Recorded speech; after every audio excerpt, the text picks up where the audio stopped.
from this to this. Want to make sourdough starter, but your jar looks like this? Don't worry, you can. So all you're gonna do is put your jar on the thing, zero it out, add some water. I'm gonna do about 100 grams. Oh, there we go, exactly 100. Next, I'm gonna get all this water and stir off all the sides. Okay, we're back. I've cleaned the jar. You can see it's not perfect, but when we get done with putting in the flour and mixing it up, we'll have to clean it off with a wet paper towel to get it really clean. Now I'm just going to add my flour.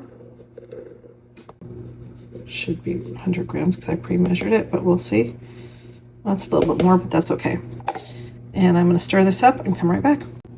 Okay, it's all stirred up now. You can see how thick this is. This is the consistency you want. If it's runny, you're not putting enough flour in it, and it will not be a strong starter. So there you go. I'm going to clean off the jar, and then I'll see you in a second. Okay, we're back. As you can see, I cleaned the jar. The reason I cleaned the jar is two things. I think you can breed mold if you have too much stuff that's not actually active in a warm environment. And two, you can see how it's rising and how it's falling. It's much clearer and cleaner to know where your start and stop lines are. You can use anything to mark it. You can use a rubber band, you can use a marker, but the marker you'll have to be able to make it sure it's one you can wipe off. But I think that's it. I'll come back later tonight and show you what it looks like. It's currently almost 8 a.m. I'll come back at 8 p.m. and you'll see what it looks like. It's almost 8 o'clock and you can see how far up this has gone.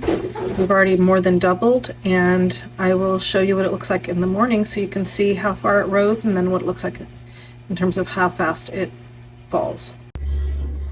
It's 9:30 and you can see it even went higher. It's still probably on the rise. Okay, here we are at 24 hours after we fed this empty jar with 150 grams of water and 150 grams of flour. And last night it was a little over double, and if you look now, it's pretty close to being triple, and it still hasn't started to fall. You can see that there's no residual. That's why I do the clean jars, because you will see the drop.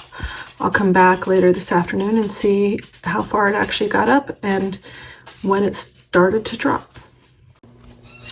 Okay, here is what it looks like at 6:30 the next day. I fed it the first morning. It's been a day and a half now.